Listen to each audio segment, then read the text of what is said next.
الحمد لله نحمده ونستعينه ونستغفره ونعوذ بالله من شرور أنفسنا ومن سيئات أعمالنا من يهد الله فلا مضل له ومن يضلله فلا هادي له ونشهد أن لا إله إلا الله وحده لا شريك له وسندنا ومولانا محمدا عبده ورسوله الذي أرسله بالحق بشيرا ونذيرا وداعيا إلى الله بإذنه وسراجا منيرا فقد قال الله تعالى في كلامه المجيد وفرقانه الحميد أعوذ بالله من الشيطان الرجيم بسم الله الرحمن الرحيم إن الله وملائكته يصلون على النبي يا أيها الذين آمنوا صلوا عليه وسلموا تسليما شكرا إبراهيم পড়ি اللهم صل على محمد وعلى آل محمد كما صليت على إبراهيم وعلى آل إبراهيم إنك حميد مجيد اللهم بارك على محمد وعلى آل محمد كما باركت على إبراهيم وعلى آل إبراهيم إنك حميد مجيد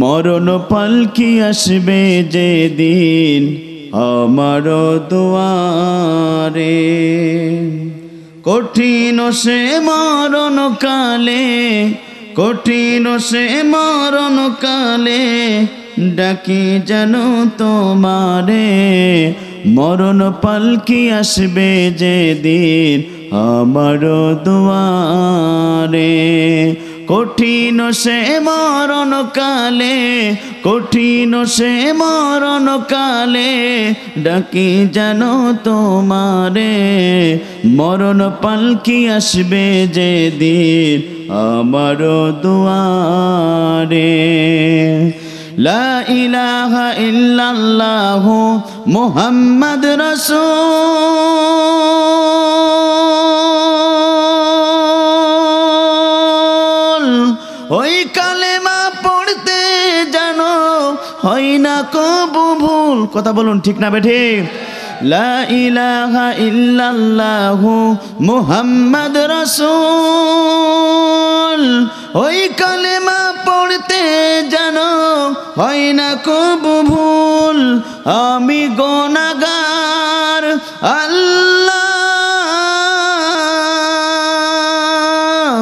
আমি গুনাহগার বলে ক্ষমা করো আমারে মরণ পালকি আসবে যেদিন আমার দুয়ারে কঠিন সে মরণ কালে কঠিন সে মরণ কালে ডাকি যেন তোমারে মরণ পালকি আসবে যেদিন আমার দুয়ারে রহমের ফেরেশতা দিয়ে আমায় তুলে নিও কবরের সওয়াল জবাব সহজ করে দিও কথা বলুন ঠিক না বেঠে রহমের ফেরেশতা দিয়ে আমায় তুলে নিও কবরের সওয়াল জবাব সহজ করে দিও। রহিম তোমার নামের গুণে আল্লাহ,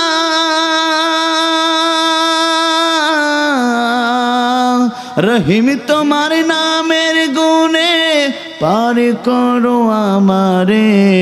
মরণ পালকি আসবে যেদিন আমারও দুয়ারে। কঠিন সে মরণ কালে, কঠিন সে মরণ কালে ডাকি যেন তোমারে। মরণ পালকি আসবে যেদিন আমারও দুয়ারে। মরণ পালকি আসবে যেদিন আমারও দুয়ারে। চিৎকার করে বলেন মারহাবা। রুজির করে লা ইলাহা ও লা ইলাহা সুবহানাল্লাহ আলহামদুলিল্লাহ লা ইলাহা সুবহানাল্লাহ আলহামদুলিল্লাহ লা ইলাহা। কুরআন আমাদের সংবিধান, ওরাও সবাই তার বিজয় নিশান। কথা বলুন ঠিক না বেঠিক? আমাদের সংবিধানের নাম কি? আর ধরবেন আমাদের সংবিধানের নাম কি? আমরা জাতিতে মুসলমান, আমাদের জীবন গ্রন্থ নামাজ আল্লাহর কোরআন, আমাদের নেতা কাছে জনাবে মোহাম্মদ রাসূলুল্লাহ সাল্লাল্লাহু আলাইহি সাল্লাম। কথা বলুন ঠিক না বেঠিক? সুতরাং কেউ যদি এই কোরআনের বিরুদ্ধে কথা বলে, কেউ যদি ইসলামের বিরুদ্ধে কথা বলে, কেউ যদি গোটা পৃথিবীতে ইসলাম বিরোধী কোরআন বিরোধী একটি বক্তব্য দেয়, মুসলমানের জবান থাকতে, মুসলমানের রক্ত থাকতে ইসলাম বিরোধী, কোরআন বিরোধী, নবী বিরোধী একটি বক্তব্যকে মুসলমান মেনে নিতে পারে না। কথা বলুন ঠিক না বেঠিক? সুতরাং বহু যুদ্ধর মতন করে, খন্দক যুদ্ধের মতন করে, তায়েফের মতন করে বিশ্বনবী এই কোরআনের দাওয়াত দেওয়ার কারণে তায়েফের রক্তাক্ত হয়েছেন, নির্যাতিত হয়েছেন, নিষ্পেষিত হয়েছেন। তারপরও আপনার আমার বিশ্বনবী আখিরি জামানার নবী কালেমার দাওয়াত থেকে 1 ইঞ্চি পর্যন্ত বিশ্বনবী সরে যায় নাই। বাংলাদেশের মুসলমান, কেশবপুরের মুসলমান, সাতবাড়ি এলাকাবাসীর মুসলমান, আপনাদেরকে লক্ষ্য করে বলতে চাই, সেই রাসূলের জন্ম এবং ওফাতের মাসে শপথ নিতে হবে আল্লাহর নবী যেমন ইসলামের জন্য, কোরআনের জন্য কথা বলেছিল, ইসলামকে বুকে ধারণ করে আল্লাহর জমিনে দিন প্রতিষ্ঠার জন্য সমস্ত রক্তবিন্দু পর্যন্ত জমিনে সিক্ত করেছে। 1 ইঞ্চি জমি এবং নাস্তিকদের কাছে ছেড়ে নাই। সুতরাং আপনাকে আমাকে আল্লাহ রাসূলের ভালোবাসার জন্য যদি আরেকবার করে যদি ওহুদ খন্দকের মতন করে যদি রক্ত দিতে হয়, কারা কারা প্রস্তুত আছেন? দুই হাত তুলে একটু আল্লাহকে দেখিয়ে দেয়। লিল্লাহে তাকবীর, লিল্লাহে তাকবীর। আল কোরআনের আলো, আল হাদিসের আলো, কোরআন আমাদের সংবিধান, ওরাও সবাই তার বিজয় নিশান।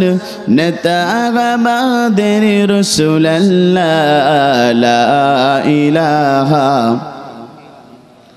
ও লা ইলাহা লা ইলাহা ইল্লাল্লাহু মুহাম্মাদুর রাসূলুল্লাহ সাল্লাল্লাহু আলাইহি সাল্লাম। আলহামদুলিল্লাহ, বাংলাদেশের দক্ষিণ পশ্চিম অঞ্চলের এক উর্বর ভূমি, বাংলাদেশের প্রথম ডিজিটাল জেলা, যশোর জেলার অন্যতম একটি থানা, কেশবপুর থানার মির্জানগর খাপাড়া জামে মসজিদের উদ্যোগে আজকের এই বিশাল দিনের বেলায় তাফসীর কোরআন মাহফিলের মুআজ্জাজ মুহতারাম সাহেবে সদর সম্মানিত সভাপতি, 1 নম্বর তীরমোহনী ইউনিয়ন পরিষদের সুযোগ্য চেয়ারম্যান SM আনিসুর রহমান আনিস সাহেব, আল্লাহ রাব্বুল আলামিন সম্মানিত সভাপতিকে ইসলামের জন্য, কোরআনের জন্য কবুল করুক। চিৎকার করে বলুন আল্লাহুম্মা আমিন। আজকের এই তাফসীর কোরআন মাহফিলের সম্মানিত প্রধান অতিথি SM রুহুল আমিন, সভাপতি বাংলাদেশ আওয়ামী লীগ কেশবপুর উপজেলা শাখা। সম্মানিত প্রধান অতিথিকে ইসলাম বোঝার জন্য, কোরআন বোঝার জন্য আল্লাহ পাক তার গোটা জীবনটাকে ইসলামের জন্য কবুল করুক। চিৎকার করে বলুন আল্লাহুম্মা আমিন। আজকের এই তাফসীর কোরআন মাহফিলের অন্যতম বিশেষ অতিথি শেখ ওহিদুজ্জামান মিন্টু, সভাপতি 1 নম্বর তীরমোহনী ইউনিয়ন পরিষদ যুবলীগ। আজকের এই তাফসীর কোরআন মাহফিলের সার্বিক সহযোগিতা আছেন শেখ তহিদুল ইসলাম সাহেব, সভাপতি মির্জানগর খাপাড়া জামে মসজিদ। আজকের তাফসীর কোরআন মাহফিলের সম্মানিত প্রধান আলোচক, আন্তর্জাতিক খ্যাতিসম্পন্ন মুফাসসিরে কোরআন, বিশ্ব ইসলামের চিন্তাবিদ, যিনি কোরআন এবং হাদিস থেকে নির্যাস জ্ঞানগর্ভ আলোচনা করেন, সারা বাংলাদেশের বক্তৃতা জায়গা উজ্জ্বল নক্ষত্র, যার কণ্ঠের ভিতরে কোরআনের পাখির কণ্ঠের একটু মিল পাওয়া যায়। কথা বলুন ঠিক না বেঠিক? যিনি আমার অত্যন্ত শ্রদ্ধ ব্যক্তিত্ব, শ্রদ্ধ বড় ভাই, যার ভালোবাসা এবং সার্বিক সহযোগিতা আমি রবিউল ইসলাম বাংলাদেশের প্রত্যেকটি জেলায় আল্লাহ পাক তার সার্বিক সহযোগিতায় তাফসীর করতে পারি। আজকের এই তাফসীর কোরআন মাহফিলের সম্মানিত প্রধান আলোচক হযরত মাওলানা কারি আব্দুল্লাহ আল আমিন সাহেব, আতানাল্লাহু ফি হায়াতি। আমরা তার জন্য দোয়া করি আল্লাহ রাব্বুল আমিন তার জীবনটা সুস্থ রেখে বাকি জীবনটা যেন কোরআন এবং হাদিস থেকে, বাংলাদেশের কোরআন প্রেমিক, ইসলাম প্রেমিক মানুষের সম্মুখে যেন কোরআন এবং হাদিস থেকে জ্ঞান গর্ব আলোচনা করতে পারে, সেই তৌফিক দান করুক। চিৎকার করে বলুন আল্লাহুম্মা আমিন। স্টেজে বসে হযরত উলামায়ে কেরাম, বিশেষ করে আমার বাম পাশে বসে আছেন আমার ছেলে ছোট ভাই রাসেল, আমাকে অত্যন্ত ভালোবাসে, তার সার্বিক সহযোগিতায় তার দাওয়াতের মাধ্যমে এখানে এসেছি। আমার সাথে আছে আলমগীর ভাই, বিশিষ্ট ব্যবসায়ী, সাতবাড়িয়া বাজারের। সামনে বসতে মুরব্বী কেরাম, যুবক ভাইরা, ছোট ছোট বাচ্চারা, পর্দার আমার শিক্ষিত মা বোনেরা, বাংলাদেশের অন্য অন্য থানা থেকে এই আলোচনাগুলো গোটা পৃথিবীতে প্রচার করার জন্য যারা লক্ষ লক্ষ টাকা খরচ করে আপনাদের মাঝে এসেছেন, মিডিয়ার কর্মী ভাইরা, আল্লাহ রাব্বুল আমিন সকলকে দিনের জন্য এবং সকলের প্রতি আমার আন্তরিক সালাম। আসসালামু আলাইকুম ওয়া রাহমাতুল্লাহি ওয়া বারাকাতুহু। সে মহান রবের দরবারে শুকরিয়া আদায় করি, যিনি আপনাকে আমাকে সালাতুল জোহরের নামাজের আগ মুহূর্তে এবং নামাজের পরে আলোচনা হবে দিনের বেলায় তাফসীর মাহফিল। আল্লাহ রাব্বুল আমিন আমাদের এই যে রব্বুল আমিন করুণা করে, মায়া করে, দয়া করে পৃথিবীর সমস্ত কাজকামকে হারাম করে দিনের বেলায় তাফসীর মাহফিল শোনার জন্য যেমনি আমাদেরকে কবুল করেছেন, সে মহান রবের দরবারে হৃদয়ের সবটুকু আবেগ অনুভূতি দিয়ে শুকর আদায় করি। চিৎকার করে বলেন আলহামদুলিল্লাহ, আর জোরে বলেন আলহামদুলিল্লাহ। রব্বানা লাকাল হামদ হামদান কাসীরান তাইয়্যিবান মুবারাকান ফীহি। প্রশংসা করলাম কার?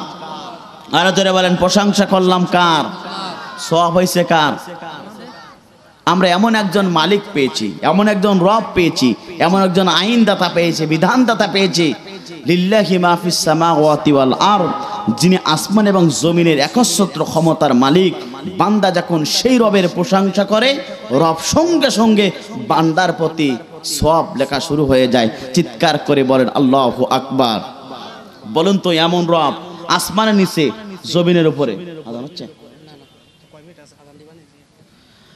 প্রিয় বন্ধুরা, সেই রবকে আমরা কি আসমানের নিচে, জমিনের উপরে খুঁজে খুঁজে আরেকজন কি পাওয়া যাবে? না, আমরা এখন মহান রবের শুকর আদায় করছি, দুরূদ এবং সালাম যাপন করি বিশ্ব মানবতার একমাত্র দিশারি, বিশ্ববান রাজনীতিবিদ, আপনার আমার নবী, নবীদের সর্দার, যে নবী গোটা পৃথিবীতে মানুষের তৈরি করা আইনের গোলামি না করে কেবলমাত্র শুধুমাত্র এই কালিমার দাওয়াত দেওয়ার কারণে তাইফের ময়দানে রক্তাক্ত হয়েছে, নির্যাতিত হয়েছে, নিষ্পেষিত হয়েছেন। উহুদের ময়দানে দান দান মোবারক শহীদ হয়েছিল। যে নবী কালিমার দাওয়াত দেওয়ার কারণে শিয়াবে আবু তালেবে দীর্ঘ 29টি মাস কারাবরণ করেছিল। সেই নবী যখন কালেমার দাওয়াত দিয়েছিল, রসুলকে নির্যাতিত হয়েছিল, কষ্ট দিয়েছিল। শুধু তাই না, জাতির লোকেরা সবচেয়ে বিশ্বনবীর সাথে খারাপ ব্যবহার করেছিল। কথা বলুন ঠিক না বেঠিক? তারপরও বিশ্বনবী কালেমার দাওয়াত থেকে, ইসলামী আন্দোলন থেকে, কোরআনের পক্ষে থেকে 1 ইঞ্চি সরে যায় নাই। কথা বলুন ঠিক না বেঠিক? আজকের এই তাফসীর কোরআন মাহফিল থেকে সে নবীর প্রতি দুরূদ আর সালাম সাহেবুল সাল্লাল্লাহু আলাইহি সাল্লাম মাগফিরাত কামনা করে সেসব ভাইদের জন্য যাদের জীবনটা ইসলামের জন্য দিয়েছেন, কোরআনের জন্য দিয়ে গোটা পৃথিবীতে যাদের নামগুলো সংরক্ষণ লেখা হয়েছে, জান্নাতের সর্বস্থানের মর্যাদা দান করুক। চিৎকার করে বলুন আল্লাহুম্মা আমিন। প্রিয় উপস্থিতি, আমরা এসেছি কোরআন শোনার জন্য। আমরা এই পৃথিবীর কোনো মানুষের কিতাব আলোচনা শোনার জন্য আসি নাই, কেবলমাত্র শুধুমাত্র আমরা এসেছি একমাত্র শুধুমাত্র কাকে খুশি করার জন্য? জোরে বলেন। এই পৃথিবীর সমস্ত মানুষ যে যা করুক না কেন, তার একটা চিন্তা চেতনা থাকে। আর মুসলমান হিসাবে আপনার আমার চিন্তা চেতনা হলো একটাই, কিভাবে আমার আল্লাহকে সন্তুষ্ট করা যায় আর আল্লাহকে পাওয়া যায়। এই চিন্তা চেতনা প্রত্যেক মুসলমানদের বুকে এবং আছে না নাই? জোরে বলেন আছে না নাই? কারণ আমরা মুসলমান, সকলেই জান্নাত প্রত্যাশী আর আল্লাহকে খুশি করতে চাই। কথা বলুন ঠিক না বেঠিক? প্রিয় মুসল্লি কেরাম, যে রসুল দুনিয়াতে আপনি রসুলকে মহব্বত না করলে, ভালো না বাসলে, অনুসরণ যদি আপনি রসুলকে না করেন, খোদার কসম মৃত্যুর পরে আপনার নবী, বিশ্ব নবী, আখেরি জামানার নবী কিয়ামতের ময়দানে আপনার আমার জন্য সুপারিশ করবে না। কথা বলুন ঠিক না ঠিক? আমার বন্ধুরা লক্ষ্য করুন, তাহলে আল্লাহ রাব্বুল আমিন কোরআনুল কারীমের ভিতরে সুন্দর ভাষায় ঘোষণা করলেন। প্রিয় বন্ধুরা একটু লক্ষ্য করুন, যদি আপনি প্রশ্ন করুন কোরআন তোমাকে এই পৃথিবীতে প্রেরণ করা হলো কেন, আপনি আমি যদি কোরআনের কাছে প্রশ্ন করি, পৃথিবীর সমস্ত প্রশ্ন যখন ভুল হয়ে যায়, আমার আল্লাহর কোরআন শেষে সঠিক হয়ে যায়। চিৎকার করে বলেন আল্লাহু আকবার। আল্লাহ রাব্বুল আমিন কোরআনুল কারীমের ভিতরে ঘোষণা করলেন, আলিফ লাম রা কিতাবুন আনজালনাহু ইলাইকা লিতুখরিজান নাসা মিনাল যুলুমাতি ইলান নূর। আল্লাহ রাব্বুল আমিন ঘোষণা করলেন, আল্লাহর পক্ষ থেকে জিবরাইলের মাধ্যমে বিশ্বনবীর প্রতি যে কোরআনটা নাজিল হলো, কোরআন নাজিল হওয়ার কারণ হলো গোটা পৃথিবীতে যত প্রকার অন্ধকার সমাজ আছে, গোটা পৃথিবীতে যত প্রকার অন্ধকার মতবাদ আছে, গোটা পৃথিবীতে যত প্রকার আইলাস জয়লাতপূর্ণ সমাজ আছে, সমস্ত সমাজ থেকে পরিবর্তন করার জন্য, অন্ধকার জাতির লোকদের থেকে আলোকিত জাতি তৈরি করার জন্য 1400 বছর আগে আল্লাহ নবীর প্রতি আল্লাহ পাক কোরআন নাজিল করেছিলেন। কথা বলুন ঠিক না বেঠিক? কোরআন নাজিল হলো গোটা পৃথিবীতে। বিশ্বনবীকে এমন একটা সময় তিনি প্রেরণ হয়েছিলেন যেখানে আয়ামে জাহিলিয়াতপূর্ণ সমাজ ছিল, ঠিক ওই সমাজটাকে পরিবর্তন করেছিলেন যিনি, তিনি হলো আপনার আমার নবী। চিৎকার করে বলেন আল্লাহু আকবার। বিশ্বনবী সমাজ পরিবর্তন করেছিলেন, তবে সেই সমাজটা পরিবর্তন হয়েছিল আল্লাহর কোরআন দিয়ে। কথা বলুন ঠিক না ঠিক? আমার বন্ধুরা, বিশ্বনবী এমন একটি সমাজে এসেছিলেন যে সমাজে নারীর সতীত্ব গ্রান্টি ছিল না। বিশ্বনবী এমন একটা সমাজে এসেছিলেন যেখানে মারামারি, কাটাকাটি, হানাহানি লেগেই থাকতো। ওই সমাজে আল্লাহ পাক তার রসুলকে এই পৃথিবীতে প্রেরণ করেছিলেন। কারণ হলো, রসুল শুনে রাখো, গোটা পৃথিবীতে আল্লাহর কোরআন ছাড়া আলোকিত সমাজ তৈরি করা যাবে না, যাবে না, যাবে না। কথা বলুন ঠিক না ঠিক? আমার বন্ধুরা, যদি আপনি আমি সেই কোরআনের কাছে প্রশ্ন করি, হে নবী তোমাকে এই পৃথিবীতে প্রেরণ করা হলো কেন, যদি আপনি আমি কোরআনের কাছে প্রশ্ন করি, এই কোরআন সঙ্গে সঙ্গে আপনার উত্তর দিয়ে দেবে। চিৎকার করে বলুন আল্লাহু আকবার। আল্লাহ রাব্বুল আমিন কোরআনুল কারীমের ভিতরে ঘোষণা করলেন, ওয়ালাকাদ বাসনা ফি কুল্লি উম্মাতির রাসূলান আনি ইবুদুল্লাহা ওয়াজতানিবুত তাগুত। চিৎকার করে বলুন আল্লাহু আকবার। বিশ্বনবীকে এই পৃথিবীতে আল্লাহ রাব্বুল আমিন দুইটা মিশন দিয়ে তাকে এই পৃথিবীতে প্রেরণ করেছিলেন। এক নম্বর বিশ্বনবীর মিশন ছিল, ও নবী শুনে রাখো, জমিনে গিয়ে আনি ইবুদুল্লাহ, আল্লাহর গোলামি করতে হবে। কথা বলুন ঠিক না বেঠিক? এই জমিনের মালিক কে? আরো জোরে বলেন, জমিনের মালিক কে? আসমানের মালিক কে? আপনার আমার হায়াতের মালিক কে? আপনার আমার হায়াতের মালিক আল্লাহ, জমিনের মালিক আল্লাহ। বিশ্বনবী এই পৃথিবীতে আল্লাহ পাক প্রেরণ করার পরে নবীকে বলেছিলেন, হে নবী তুমি শুনে রাখো, আনি ইবুদুল্লাহ, এই জমিনে যাবার পরে আমার গোলামি হবে, আমার আল্লাহ ছাড়া পৃথিবীর কোনো মানুষের গোলামি করা যাবে না, যাবে না, যাবে না। কথা বলুন ঠিক না ঠিক? বিশ্বনবীকে আল্লাহ পাক এই পৃথিবীতে প্রেরণ করেছিলেন তার গোলামি করার জন্য। প্রিয় বন্ধুরা, বলুন তো মসজিদের জমিনের মালিক কে? আল্লাহর ঘরের মালিক কে? আর জোরে বলুন।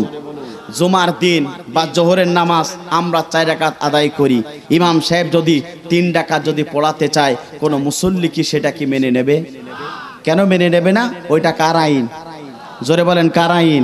মসজিদে জোহরের নামাজ 4 রাকাত, ইমাম সাহেব চেষ্টা করেও 3 রাকাত পড়ানো যাবে না।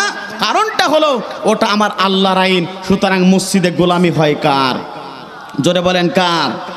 সুবে সাদিক থেকে সূর্যাস্ত পর্যন্ত আমরা রোজা রাখি। প্রিয় মুসল্লি কেরাম, যদি আমরা জুমার সুবে সাদিক থেকে সূর্যাস্ত পর্যন্ত আমরা যে রোজা রাখি, বলুন তো কোনো মুসল্লি বা রোজাদার 1 মিনিট আগে কি কোনো প্রকার তৃষ্ণার্ত বুকটা ফেটে যায়, তারপরেও কি 1 ফোঁটা পানি পান করে? জোরে বলেন করে? বলুন তো রোজার হুকুম মানি কার? গোলামি করি কার? হজে গোলামি করি কার? সুতরাং প্রিয় মুসল্লি কেরাম, আপনাদেরকে বলতে তাই তৌহিদি জনতা, সুতরাং মসজিদে যে আল্লাহর গোলামি করি, যে আমরা হজে আল্লাহর গোলামি করি, রোজায় আল্লাহর গোলামি করি, যাকাতে আল্লাহর গোলামি করতে হবে। সুতরাং শুধু তাই না, আইন ব্যবস্থা আল্লাহর গোলামি করতে হবে। সুতরাং গোটা পৃথিবীর মুসলমান লক্ষ্য করুন, হজে যেমন আল্লাহর আইন মানি, রোজায় যেমন আল্লাহর আইন মানি, এই পৃথিবীতে বিচার ব্যবস্থা আল্লাহর আইন যদি মুসলমান মানতে পারে, গোটা পৃথিবীতে পরিবর্তন হয়ে যাবে। কথা বলুন ঠিক না বেঠে? আর যতক্ষণ না পর্যন্ত আপনি আমি আল্লাহর গোলামি না করতে পারবো, আল্লাহর কোরআন বাদ দিয়ে, রাসূলের নেতৃত্ব বাদ দিয়ে, মানুষের তৈরি করা আইনের গোলামি করে কোন মুসলমান আল্লাহ পাক তাকে জান্নাত প্রবেশ করাবে না। কথা বলুন ঠিক না বেঠে? কারণ এই আইন দিয়েছেন কে? আমার বন্ধুরা লক্ষ্য করুন, তাহলে এক নম্বর বিশ্বনবীকে মিশন দেওয়া হয়েছিল, এই পৃথিবীতে যাবার পরে আনিবুদুল্লাহ, আল্লাহর গোলামি করা লাগবে। দ্বিতীয় নম্বর গোলামি হলো, দ্বিতীয় নম্বর দায়িত্ব বিশ্বনবীকে আল্লাহ পাক দিয়েছিলেন, সেই দায়িত্বটা হলো দুনিয়ার যত তাগুত আছে, দুনিয়ার যত মানুষের তৈরি করা আইন আছে, দুনিয়ার যত বাতিল যত আইন আছে, সমস্ত আইনগুলোকে বাদ দিতে হবে। আর আনিবুদুল্লাহ, তাগুতকে বর্জন করে আল্লাহর ইবাদত করতে হবে। আমার বন্ধুরা একটু লক্ষ্য করুন, তাহলে আপনি আমি যদি আল্লাহর আনুগত্য করতে পারি আর সমাজের তাগুত যদি আমরা বর্জন করতে পারি, তাহলে আল্লাহ পাকের পছন্দনীয় বান্দা আপনি আমি হতে পারি। কথা বলুন ঠিক না বেঠিক? তাগুত কাকে বলা হয়? তাগুত উহাকে বলা হয় যারা নিজেরা আল্লাহর আইন মানে না, নিজেরা আল্লাহর আইনের পক্ষে থাকতে চায় না। আর যারা আল্লাহর আইনের কথা বলে, যারা দুনিয়াতে কোরআনের পক্ষে কথা বলে, ইসলামী আন্দোলনের কথা বলে, আল্লাহর আনুগত্য করে, এবং যারা আল্লাহর সমাজে, আল্লাহর এই পৃথিবীতে কোরআন দিয়ে যারা রাষ্ট্র কায়েম করতে চায়, তাদেরকে যারা বাধা প্রদান করে, আমার আল্লাহর কোরআনের ভাষায় তারা হলো সমাজের তাগুত। কথা বলুন ঠিক না বেঠিক? আর এই তাগুত যদি দুনিয়ার সমস্ত মানুষেরা তাগুত মেনে যদি নামাজ পড়ে, হজ করে, যাকাত দেয়, জীবন ব্যবস্থা ইসলাম বাদ দিয়ে যদি তারা মানুষের তৈরি করা আইনের গোলামি করে, যদি তারা নামাজ, রোজা, হজ, যাকাত করে, খোদার কসম কোন ইবাদত ইকবাল মিনহু, তাদের কোন ইবাদত আল্লাহর দরবারে কবুল হবে না। কথা বলুন ঠিক না বেঠিক? সুতরাং তাগুতকে বর্জন করতে হবে। সুতরাং বলুন তো, বর্তমান সময় তাগুতি সমাজ না কোরআনের সমাজ? জোরে বলেন প্রিয় মুসল্লি কেরাম, কেন আজকে মুসলমান মার খায়? কেন আজকে মুসলমান নির্যাতিত হয়, নিষ্পেষিত হয়? কারণটা হলো আজকে মুসলমান সঠিক কাজগুলা ভুলে গিয়েছে, আর যেগুলো কাজ করার দরকার ছিল না, মুসলমান সেই কাজগুলো করছে। কথা বলুন ঠিক না বেঠিক? প্রিয় বন্ধুরা, বাংলাদেশের প্রধানমন্ত্রী জননেত্রী শেখ হাসিনা, তিনি এখন পেপার পত্রিকার মাধ্যমে জানিয়ে দিচ্ছেন বাংলাদেশের মানুষদেরকে যে 2023 সাল দুর্ভিক্ষ সাল বলা হচ্ছে। কথা বলুন ঠিক না বেঠিক? 2023 সাল দুর্ভিক্ষ সাল, এটাকে প্রধানমন্ত্রী জানিয়ে দিচ্ছেন। বাংলাদেশের প্রত্যেকটা কৃষিজীবীদের তাদের কৃষির উপরে, অর্থাৎ বেশি বেশি করে উৎপাদন ক্ষমতা বাড়ানোর চেষ্টা করার কথা বলা হচ্ছে।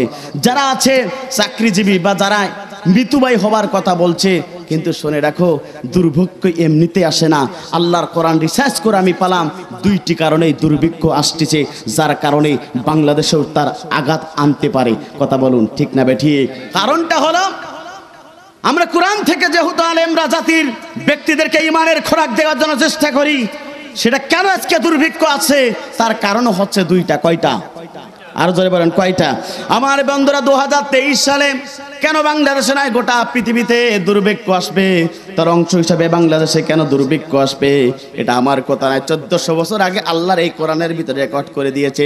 চিৎকার করে বলেন আল্লাহু আকবার। আল্লাহ পাক বলেন, ওয়াদুরিবাত আলাইহিমুল মাসকানাতু যালিকা বিআন্নাহুম কানু ইয়াকফুরুনা বিআয়াতিল্লাহি ওয়ায়াকতুলুনা আম্বিয়া বিগাইরিল হক। চিৎকার করে বলেন আল্লাহু আকবার। এই পৃথিবীতে অর্থাৎ দুর্ভিক্ষ হওয়ার 2টা কারণ। কারণটা হচ্ছে আল্লাহ রাব্বুল আমিন তাদের উপরে জানিয়ে দিয়েছে, শোনো, তোমাদের উপরে দারিদ্রতা আসবে, দুর্ভিক্ষ আসবে, অনাচার আসবে, তোমরা হাহাকার করবে। এর কারণ হচ্ছে 2টা। 1 নম্বর কারণ হলো তোমরা সমাজে আল্লাহর কোরআন থেকে মুখ ফিরে নিয়ে গিয়েছো। 1 নম্বর কারণ হচ্ছে সমাজের মানুষ যখন, সমাজের রাষ্ট্রপ্রধানরা যখন কোরআন থেকে যখন মুখ ফিরে নিয়ে যাবে, অটোমেটিক ওই সমাজে আল্লাহর পক্ষ থেকে গজব, দুর্ভিক্ষ, অনাচার চলে আসবে। কথা বলুন ঠিক না বেঠিক? আজকে আপনি লক্ষ্য করুন, যেখানে যে ব্যবস্থা কোরআন দিয়ে থাকার কথা ছিল, বলুন তো সে জায়গায় কি কোরআন দিয়ে সেই ব্যবস্থা আছে? জোরে বলেন আছে? কিন্তু আল্লাহ পাক কোরআনের ভিতরে ঘোষণা করছেন এই 2023 সালে দুর্ভিক্ষ হওয়ার দুইটা কারণ। অন্যতম কারণ হলো সমাজের ব্যক্তিগুলা যখন কোরআন থেকে মুখ ফিরিয়ে নিবে, অর্থাৎ সমাজ এখন রাষ্ট্রপ্রধানরা যে সময় কোরআন এবং হাদিস থেকে মুখ ফিরিয়ে নিবে, কোরআন এবং হাদিসের আলোচনা যখন হবে, বাধা প্রদান করবে। বলুন তো এই কাজ সমাজে আছে না নাই? নিজেরা তো আল্লাহর আইনকে লঙ্ঘন করে, আর সমাজে যারা আল্লাহর আইন মানতে চায়, যারা আল্লাহর আইনের কথা বলতে চায়, তাদেরকে নির্মমভাবে গ্রেফতার করে দেখো নির্যাতন করা হয়, স্টিমরোলার চালানো হয়। আল্লাহর জমিনে যারা কোরআনের হক কথা বলে তাদেরকে গুমড়ে নির্যাতন করা হয়। এই সময় থেকে এই ব্যক্তিগুলো যখন কষ্ট পায়, অটোমেটিক আল্লাহর পক্ষ থেকে গজব চলে আসে। কথা বলুন ঠিক না বেঠিক? আমার বন্ধুরা লক্ষ্য করুন, বাংলাদেশের একজন হক্কানি আলেম কোরআনের পাখি আল্লামা সাঈদী, এই ব্যক্তি যখন কোরআনের কথা বলেছিল, হক কথা বলেছিল, আকিমুদ্দিন সঠিক দিনের কথা বলেছিল, রাগর শক্তিরা তাকে থামানোর জন্য অন্ধপ্রকার জীবন যাপন করিয়েছিল। কথা বলুন ঠিক না বেঠিক? আমার বড় ভাই মিজানুর রহমান আজহারী যখন এই কোরআনের হক কথা বলেছিল, কোরআনের পাগলগুলা যখন কোরআনের ময়দানে লক্ষ লক্ষ জনতা যখন জড়ো হয়েছিল, কিছু মানুষ চিন্তা করলো আমাদের ক্ষমতার মাসনাদ থাকবে না, কোরআন প্রেমিক সবাই চলে যাচ্ছে, সুতরাং যতক্ষণ পর্যন্ত বিতাড়িত না করতে পারলো ততক্ষণ পর্যন্ত তাদের মনে শান্তি হলো না। কথা বলুন ঠিক না বেঠিক? সুতরাং যে সময় কোরআনের হকগুলো হক তাফসীরগুলো যখন কষ্ট দেওয়া হবে, আর যারা কোরআন থেকে মুখ ফিরিয়ে নিয়ে যাবে, এই কথা যখন এই কাজগুলো যারাই করবে, আল্লাহ পাক বলেন সে সময় দুর্ভিক্ষ চলে আসবে। কথা বলুন ঠিক না বেঠিক? আমার বন্ধুরা, তাহলে দুর্ভিক্ষ হওয়ার অন্যতম একটি কারণ হলো কোরআনের যারা সমাজের যারা ক্ষমতাধর ব্যক্তি থাকবে তারা কোরআন থেকে মুখ ফিরে নিয়ে যাবে। দ্বিতীয় নম্বর কারণ হলো সমাজ একা দিনের কথা বলে, কোরআনের হক কথা বলে, এদেরকে অন্যায়ভাবে হত্যা করবে। কথা বলুন ঠিক না বেঠিক? আছে না নাই? জোরে বলেন আছে না নাই? যারা আজকে সবচেয়ে আজকে যারা রাষ্ট্রপ্রধান, তারাই হচ্ছে কোরআন থেকে মুখ ফিরে নিচ্ছে, আর কোরআনের হক কথা যারাই বলছে তাদেরকে হত্যা করার জন্য পার্লামেন্টের বৈঠক হয়। কথা বলুন ঠিক না বেঠিক? এই দুইটা কারণে বাংলাদেশে 2023 সালে দুর্ভিক্ষ আছে প্রিয় বন্ধুরা। সুতরাং এখনো পর্যন্ত সুযোগ আছে, এখনো পর্যন্ত তওবা করে আল্লাহর কাছে তওবা করুন, মানুষের কাছে ক্ষমা চান। আর যেসব ব্যক্তিগুলোর কাছে নির্যাতন স্টিমরোলার চালিয়েছে, অতিনে বিলম্বে যদি তাদেরকে মুক্তি দেওয়া হয়, 2023 সালে দুর্ভিক্ষ অনাদার আল্লাহ পাকাই জমিন থেকে উঠিয়ে নেবে। কথা বলুন ঠিক না বেঠিক?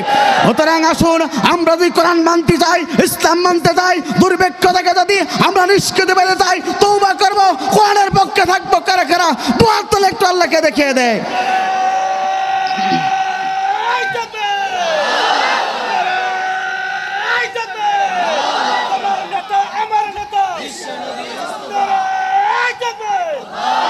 আমার বন্ধুরা, তাহলে আমরা কোরআন মানতে চাই, হাদিস মানতে চাই, আমরা দোয়া করবো আল্লাহ যাতে করে 2023 সালের দুর্ভিক্ষ থেকে মুসলমানদেরকে আপনি হেফাজত করুন, মুসলমানদেরকে আপনি নিকৃষ্টি, মুসলমানদের সমস্ত বালা মুসিবত থেকে আমাদেরকে হেফাজত করুন। কথা বলুন ঠিক না বেঠিক?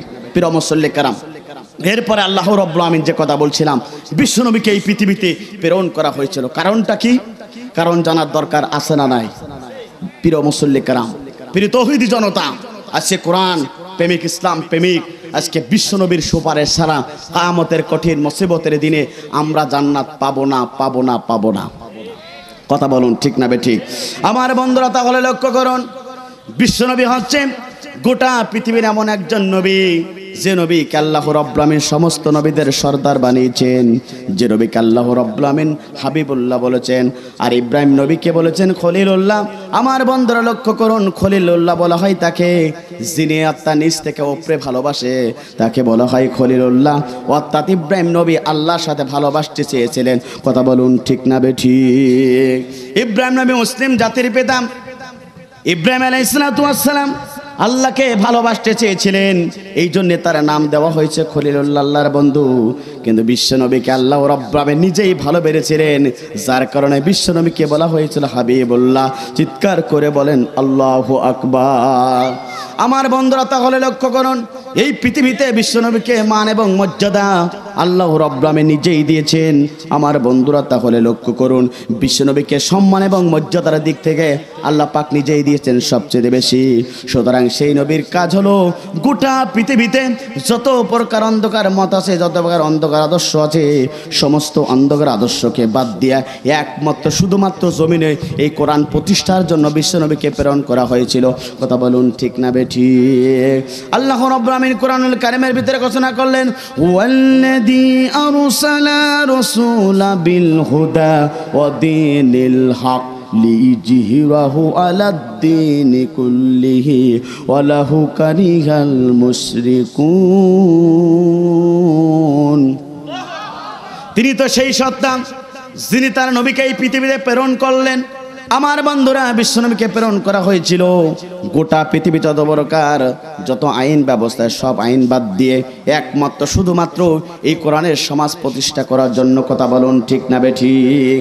অর্থাৎ হুদা মানে দুনিয়াতে যত প্রকার পথ আছে একমাত্র শুধুমাত্র আল্লাহর পথ হচ্ছে সত্য, একমাত্র শুধুমাত্র কোরআনের পথ হচ্ছে সত্যবাদ, একমাত্র কেবলমাত্র শুধুমাত্র মুক্তির পথ হচ্ছে কোরআনের পথ। কোরআনের পথ ছাড়া, রসুলের আদর্শ ছাড়া কোনো মুসলমান মুক্তি পাওয়ার ইচ্ছা করতে পারে না। কথা বলুন ঠিক না বেঠিক? যে সময় আপনি আমি কোরআনের দাওয়াত দিব, যে সময় রে নবী তুমি কোরআনের দাওয়াত দিবে, মুশরিকরা তোমার সাথে অসন্তুষ্ট চিত্রতারা মন খারাপ করবে। কিন্তু নবী শুনে রাখো, যত মানুষ তোমার বিরোধিতা করুক, যত তোমার মন খারাপ হোক, তাদের মন খারাপ হোক, ও নবী শুনে রাখো কোনো কাজ হবে না, একমাত্র শুধুমাত্র আল্লাহর দ্বীনকে প্রতিষ্ঠা করতে হবে। কথা বলুন ঠিক না বেঠিক? রাসূলকে দায়িত্ব দেওয়া হয়েছিল দ্বীন প্রতিষ্ঠা করা, আকিমুদ্দীন ওয়ালা তাফাররাকু, আর দ্বীন প্রতিষ্ঠা করো, কারণ দ্বীন প্রতিষ্ঠা ছাড়া ইসলাম কায়েম হবে? আরো জোরে বলেন, হবে না। প্রিয় মুসল্লি, প্রিয় তৌহিদি জনতা, দ্বীন কায়েম ছাড়া, ইসলাম ছাড়া এই পৃথিবীতে শান্তি আসতে পারে না। আল্লাহ পাক সেটাও বলে দিচ্ছেন, ইন্নাদ দীনা ইনদাল্লাহিল ইসলাম, Islam is the complete code of life. আমার বন্ধুরা একটু লক্ষ্য করুন, আল্লাহর কাছে একমাত্র শুধুমাত্র জীবন ব্যবস্থার নাম হচ্ছে ইসলাম। আমার বন্ধুরা লক্ষ্য করুন, এই ইসলামের কাছে যারাই যাবে, এই কোরআনের কাছে যারাই যাবে, তারাই শান্তি সঠিক পথ পেয়ে যাবে। চিৎকার করে বলুন আল্লাহু আকবার। এই কোরআনের কাছে যারাই যাবে তারাই কিন্তু পৃথিবীর সবচেয়ে শ্রেষ্ঠত্ব ব্যক্তিত্ব হয়ে যাবে। এই পৃথিবীতে কোরআনের কাছে যারাই যাবে তাদেরকে সবচেয়ে ভালোবাসবেন কে? জোরে বলেন কে? দেখেন না, এই পৃথিবীতে যারাই এই কোরআনের সঠিক কথা বলে তাদের সম্মান মর্যাদা বাড়িয়ে দিয়েছেন কে? জোরে বলেন কে? আল্লাহ। এই জন্য আপনি আমি যদি এই দিন মানতে পারি, এই কোরআনের পক্ষে থাকতে পারি, আপনাকে আমাকে সম্মানিত করবেন কে? জোরে বলুন। আল্লাহ পাক সম্মানিত করবে। যেখানে গিয়েছি সেখানে আল্লাহর সম্মান মর্যাদা তাদেরকে দিয়েছে যারা দ্বীনের পক্ষে থাকে। কথা বলুন ঠিক না বেঠিক? আমার বন্ধুরা, এই জন্য এই দ্বীনের পথে যারা চলবে, আবার বিপক্ষে বাধা আছে না নাই? জোরে বলুন আছে না নাই? আমি আপনাদেরকে জানাতে চাই, বিশ্বনবী কালেমার দাওয়াত দিয়েছিল। বলুন তো, আবু জেহেল, উতবা, সাইবারা বিশ্বনবীকে কি জামাই আদর করেছিল? জোরে বলেন, করেছিল না। বিশ্বনবী কালেমার দাওয়াত দিয়েছিল, হকের দাওয়াত দিয়েছিল, ইসলামের পক্ষে দাওয়াত দিয়েছিল, বরঞ্চ বিশ্বনবীর সাথে সবচেয়ে খারাপ ব্যবহার করেছিল জাতির লোকেরা। কথা বলুন ঠিক না বেঠিক? আমার বন্ধুরা তাহলে লক্ষ্য করুন, বিশ্বনবীর সাথে জাতির লোকেরা যখন বিশ্বনবী এই কোরআনের দাওয়াত দিয়েছিল, সঙ্গে সঙ্গে জাতির লোকেরা কেমন খারাপ ব্যবহার করেছিল একটু লক্ষ্য করুন। আল্লাহ নবী, বিশ্বনবী আখেরি জামানার নবী, হঠাৎ করে একদিন কাবার চত্বরে গেলেন। কাবার চত্বরে গিয়ে আল্লাহকে সেজদা দেওয়ার জন্য তিনি নিয়াত করলেন। এরপরে কাবার চত্বরে গিয়ে বিশ্বনবী নামাজের জন্য দাঁড়িয়ে গেলেন। আপনার আমার নবী বিশ্বনবী আখেরি জামানার নবী যখনই কালেমার দাওয়াত দিয়েছিল, জাতির লোকেরা কি ব্যবহার করেছে একটু লক্ষ্য করুন। আমার বন্ধুরা, বিশ্বনবী কাবার চত্বর গিয়ে আল্লাহকে স্মরণার্থে তিনি নামাজে দাঁড়িয়ে গেলেন। আল্লাহু আকবার বলে যখন তিনি নামাজে দাঁড়িয়ে গেলেন, কাবার চত্বরের কিছু দূরে ওই সময় আবু জেহেল, উতবা, সাইবা, মুগিরা সহ 7 জন কাফেররা তারা কাবার চত্বরে বসেছিলেন, গল্প করছিলেন। হঠাৎ করে তারা সকলে দেখলো বিশ্বনবী আখেরি জামানার নবী নামাজে দাঁড়িয়ে গেছেন। সঙ্গে সঙ্গে ওই 7 জনের হেড ছিল, প্রধান উপদেষ্টা ছিল আবু জেহেল, উতবা, সাইবা সহ সকলেই তারা চিন্তা করলো, মুহাম্মদ কাবার চত্বরে সেই একাই নামাজ আদায় করছে, সুবর্ণ সুযোগ, মুহাম্মদকে এখন যদি বিদায় করে দেওয়া হয় দুনিয়ার কোনো সাক্ষী থাকবে না। কথা বলুন ঠিক না বেঠিক? বিশ্বনবী আবার কি করলেন? নামাজে দাঁড়িয়ে গেলেন। আবু জাহল, উতবা, সাইবারা এই কথা যখন চিন্তা করলেন, ওই সময় একজন কাফের ছিল উকবা ইবনে আবি মুইত। উকবা ইবনে আবি মুইত কে বলা হলো, উকবা ইবনে আবি মুইত তুমি শুনে রাখো, 3 দিন পূর্বে, কিছুদিন পূর্বে অথবা 3 দিন পূর্বে দূর প্রান্তরে একটা উটকে মারা হয়েছে। উটের কিছু নাড়ি ভুড়ি আছে, নাড়ি ভুড়িগুলা তাড়াতাড়ি নিয়ে আসো, এইগুলা দরকার আছে। উকবা ইবনে আবি মুইত আবু জাহলকে জিজ্ঞাসা করলেন, নেতা কি কারণে কাজে লাগবে আপনার কাছ থেকে জানতে চাই। সঙ্গে সঙ্গে আবু জাহল বলবো, উকবা ইবনে আবি মুইত তুমি শুনে রাখো, এই নাড়ি ভুড়ি দিয়ে মুহাম্মদকে হত্যা করতে হবে। চিৎকার করে বলেন নাউজুবিল্লাহ। এখনো পর্যন্ত দিনের দাওয়াত যারাই দেয়, কোরআনের দাওয়াত যারাই দেয়, ইসলামী আন্দোলনের কথা যারাই বলে, হাকিমউদ্দিনের কথা যারাই বলে, তাদেরকে নেতারা পার্লামেন্টের বৈঠক করে ইসলামী আন্দোলনের কর্মীদেরকে দুনিয়ার মাঝ থেকে বিদায় গ্রহণ করাতে চায়। রশি দিয়ে কথা বলুন, ঠিক না বেটি? আমার বন্ধুরা, বিশ্বনবী যখন হত্যার জন্য প্ল্যান করলো আবু জাহল, উকবা ইবনে আবি মুইতকে বলা হলো, উকবা ইবনে আবি মুইত শুনে রাখো, তুমি যদি মুহাম্মাদের কাজটা, যদি হত্যার কাজটা যদি কমপ্লিট করতে পারো, তোমাকে পুরস্কার ঘোষিত করা হবে, র্যাঙ্কিং বাড়ানো হবে, তুমি যে জায়গায় আসো তার থেকে তোমার বড় র্যাঙ্কিং দেওয়া হবে। আজও দেখেন ইসলামী আন্দোলনের কর্মীদেরকে যখন এই কষ্ট দেয়, নির্যাতন হয়, যারা এই কষ্ট দেয় তাদের র্যাঙ্কিং আরও বেড়ে যায়। কথা বলুন, ঠিক না বেঠি? কিছু ওয়াজ হবে প্যান্ডেলে, কিছু হবে অ্যাঙ্গেলে, কিছু ওয়াজ আপনাদেরকে বুঝে নিতে হবে। আমার বন্ধুরা একটু লক্ষ্য করুন, এরপর কি হলো? উকবা ইবনে আবি মুইত দৌড়াতে দৌড়াতে চলে গেলেন উটের নাড়ি ভুড়ির কাছে। উটের নাড়ি ভুড়িগুলা তিনি কষ্ট করে নিয়ে আসলেন। আসার পরে নেতাজি আবু জাহলকে বলা হলো, আবু জাহল নেতা, এই তো নাড়ি ভুড়ি নিয়ে আসলাম, এবার কি কাজ করতে হবে? দেখলেন বিশ্বনবী ততক্ষণেই সিজদায় পড়ে গেছেন। আল্লাহর নবীকে এবার এই দৃশ্য দেখে আবু জাহল উতবা ইবনে আবি মুইতকে বলল, তাড়াতাড়ি যাও, এই নাড়ি ভুড়িগুলা অর্থাৎ উটের নাড়ি ভুড়িগুলা মুহাম্মাদের কাঁধের উপরে চাপিয়ে দেওয়া হয়, যাতে করে মুহাম্মদ দুনিয়ার মাঝে বিদায় গ্রহণ করুক। আমার বন্ধুরা, বিশ্বনবীকে হত্যার জন্য উকবা ইবনে আবি মুইত নাড়ি ভুড়ি গোড়া নিয়ে যখন বিশ্বনবীর ঘাড়ের উপরে চাপিয়ে দিলেন, এত পরিমাণ ভার ছিল উনি আর সিজদা থেকে উঠতে পারে না। এই দৃশ্য দেখে বিশ্বনবী অবস্থা দেখে চোখের পানি ছাড়া দিয়ে কাঁদা শুরু হয়ে গেল। বাড়ির দাড়ি মোবারক বেয়ে বেয়ে টুপড়ে টুপড়ে পানি বোনা শুরু হয়ে গেল। আল্লাহর নবী সেই সময় গুমড়ে গুমড়ে কেঁদেছিলেন কাবার চত্বরে, আর আল্লাহর কাছে বলেছিলেন, আল্লাহ, আজকে কালেমার দাওয়াত দেওয়ার কারণে, ইসলামের কথা বলার কারণে, আমার ভাইদেরকে ইসলামের পথে দাওয়াত দেওয়ার কারণে, জাতির লোকদেরকে জাহান্নাম থেকে বাঁচিয়ে জান্নাতের পথে দিশা দেওয়ার কারণে, জাতির লোকদেরকে জাহান্নাম থেকে বাঁচিয়ে একমাত্র শুধুমাত্র কালেমা রাস্তায় কথা বলার কারণে জাতির লোকেরা আমাকে সবচেয়ে কষ্ট দেয়, আজকে মারার জন্য প্ল্যান করে। আমার বন্ধুরা, বিশ্বনবী চোখের পানি দিয়ে ছেড়ে কাঁদে, কিন্তু তা নিয়ে আর পিঠটা অথবা মাথাটা উঁচু করতে পারে না। ওই হাদিস বর্ণনাকারী আব্দুল্লাহ ইবনে মাসউদ দূর থেকে দেখলেন যে বিশ্বনবীকে এই অবস্থা করতেছেন, কিন্তু নিজেই কোনো প্রতিবাদ করতে পারলেন না। আব্দুল্লাহ ইবনে মাসউদ দৌড়াতে দৌড়াতে রাসূলের কলিজার টুকরা মা ফাতেমার কাছে চলে গেলেন। মা ফাতেমার কাছে চলে যাওয়ার পরে মা ফাতেমাকে ডাকা হলো, রাসূলের কলিজার টুকরা ফাতেমা, তোমার আব্বা, আপনার আব্বা কাবার চত্বরে নামাজ আদায় করার কারণে, নামাজ আদায় করতেছিলেন, 7 জন কাফের তারা আপনার পিতাকে দুনিয়ার মাঝে বিদায় গ্রহণ করানোর জন্য এখনো পর্যন্ত কাবার চত্বরে আপনার পিতার ঘাড়ের উপরে নাড়ি বড়ি চাপিয়ে দেওয়া হয়েছে। একটিবারের জন্য আপনি তাড়াতাড়ি চলুন আপনার পিতার কাছে। মা ফাতেমা, রাসূলের কলিজার টুকরা মা ফাতেমা এই অবস্থা দিকে, এই কথা শুনে দৌড়াতে দৌড়াতে চলে গেলেন কাবার চত্বরে। কাবার চত্বরে যাওয়ার পরে দেখলেন বাবার এই অবস্থা।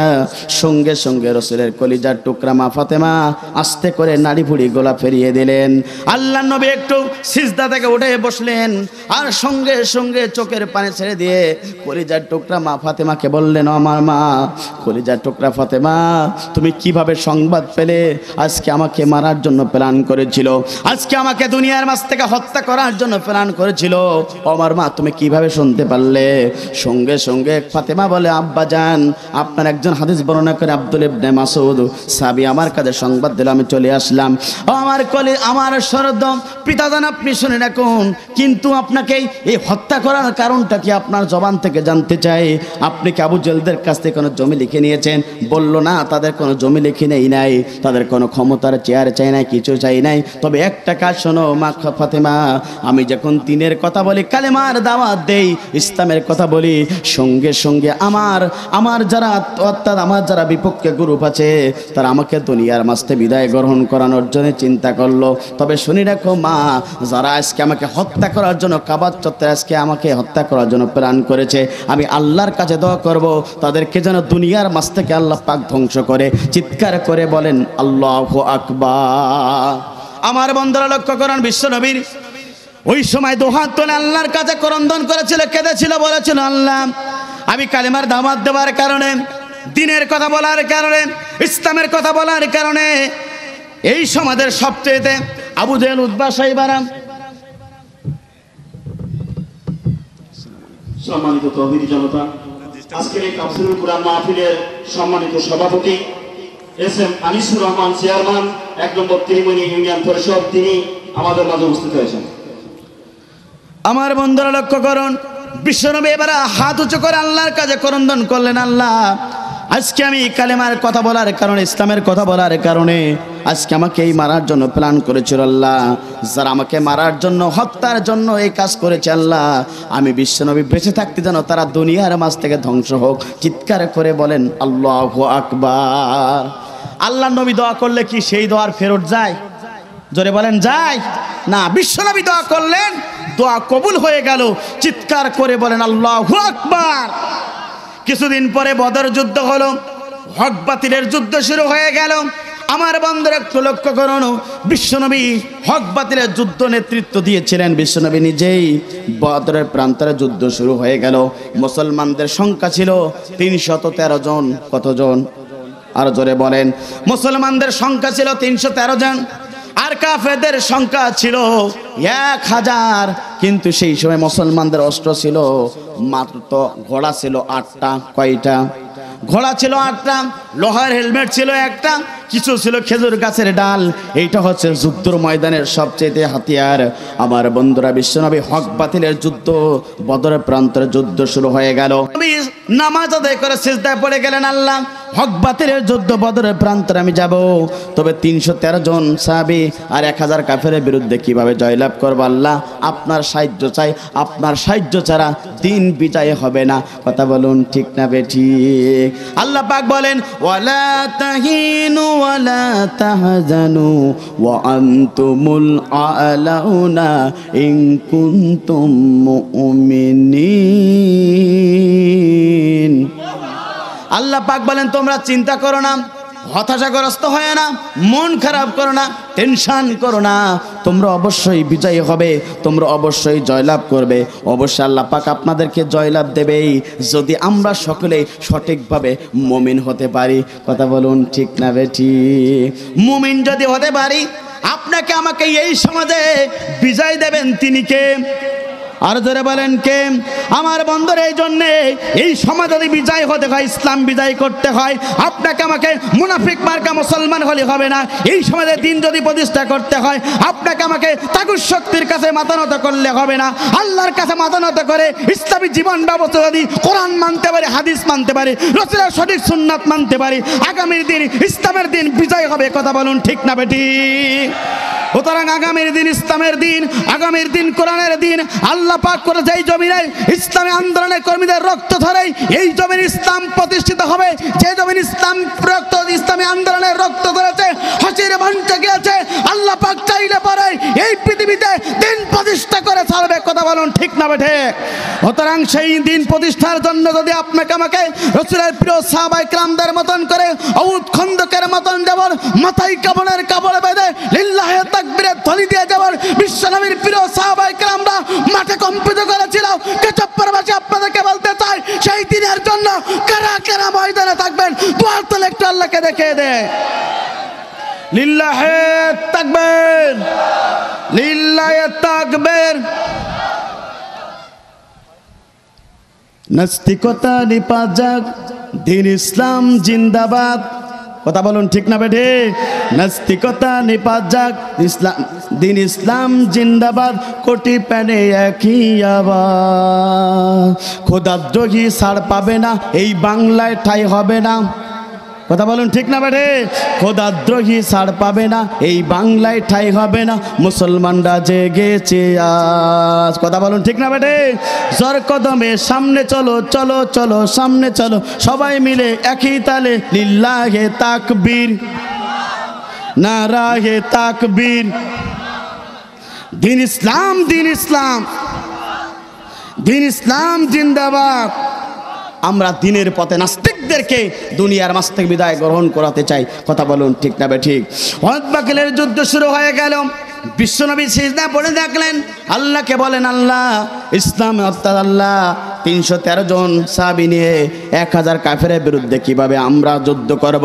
সঙ্গে সঙ্গে আল্লাহর সাহায্য চাইলেন, জিবরাইলকে বিশ্বনবীর কাছে পাঠিয়ে দিয়ে বলা হলো,